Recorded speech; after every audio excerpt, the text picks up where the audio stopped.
So this is my nutrition assignment. Today we'll be speaking about Jamie. So Jamie is a 28-year-old male, 72 kgs. He is 175 centimeters, and he will be training for the warrior race.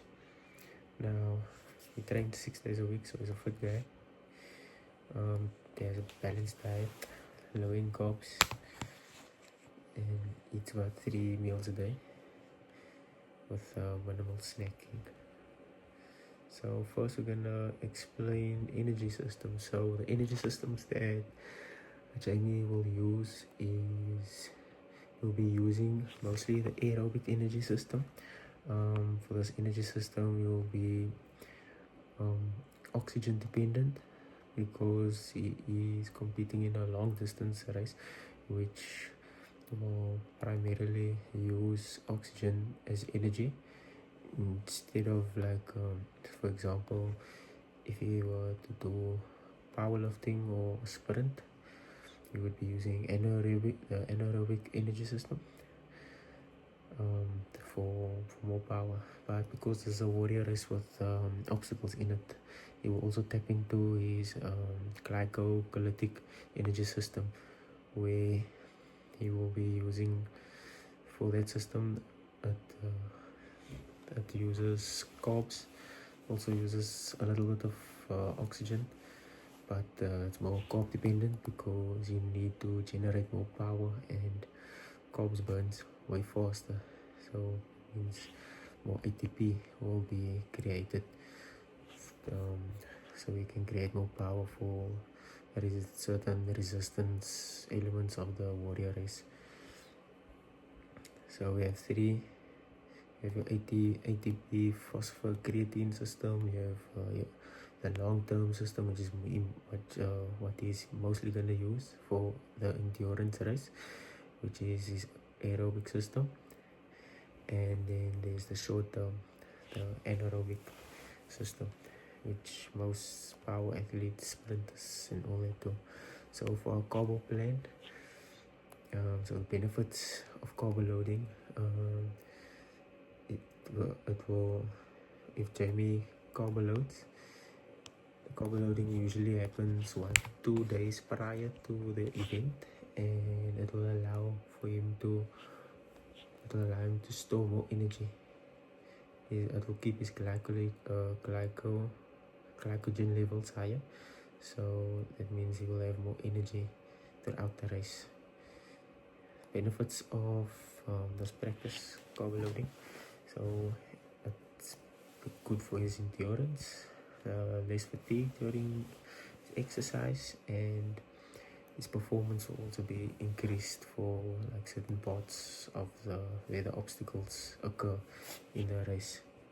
The extra energy also is gonna help him through the resistance part of the obstacle course, which primarily includes the obstacles.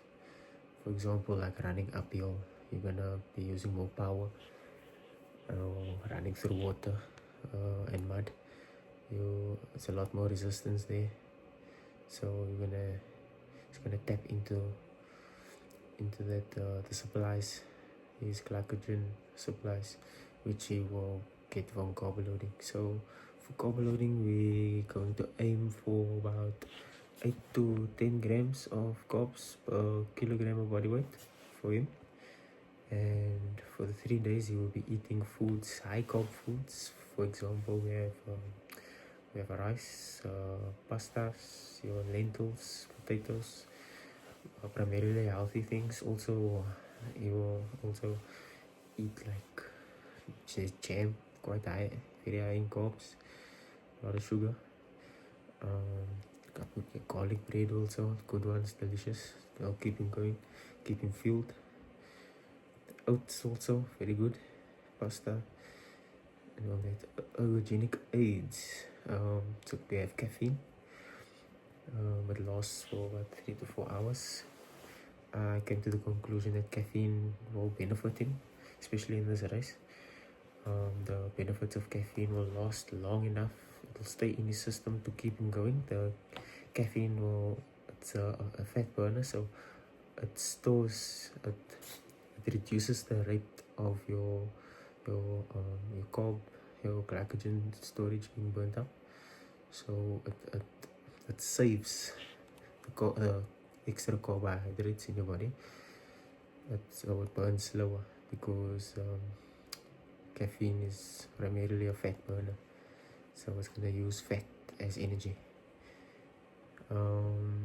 For there are some negative effects of overindulgence in coffee, like nausea, insomnia, stomach problems, dizziness, anxiousness, higher heart rate, and also your body temperature will be irregular if you overindulge in coffee.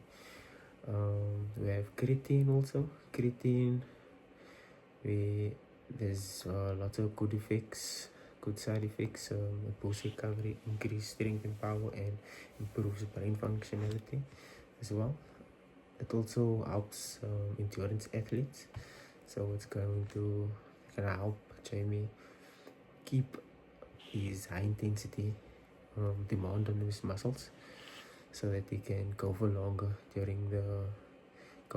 at a higher intensity during his race. Side effects, stomach issues, body will hold more water, but that's not the problem, because even with the weight gain, he will have the power to move his body from the creatine. And in conclusion, I said creatine is good to use for you, so because it benefits endurance athletes, keeping them going for longer. We have hydration also here, for our hydration, and electrolytes. I said electrolytes, so it helps with the functionality of his bodily functions. They uphold the fluid regulation in the body as well. It also prevents cramps and muscle fatigues, and replenishes your body from lost nutrients which you could lose through sweating and exercise. Overindulgence in exercise can cause tremors, headaches, nausea, diarrhea, stomach problems. This can disorientate you as well if there's an imbalance of electrolytes in your body. And overhydration, if you overhydrate, it could flush your system, so all that electrolytes in your body gone because you overly drinking too much, so that's not good. And then also dehydration. If you don't have enough water in your body, it will thicken your blood, causing so there will be a higher demand placed on your body to move. So your cardiac output will increase because of the thickening of your blood. Your blood plasma decreases when you sweat a lot, so it's good that he stays hydrated. Also,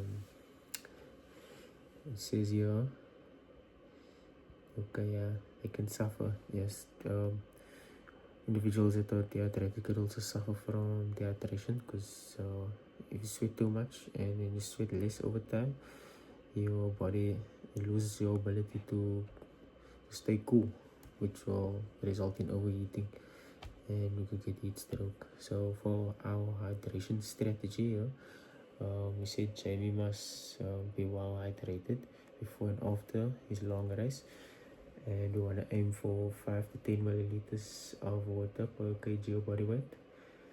And also we want to keep electrolyte packets and hydration packets, like little water pouches, while he's going on his run, just to stay hydrated. So he has just to keep his temperature, his thermoregulatory system in check. Thank you.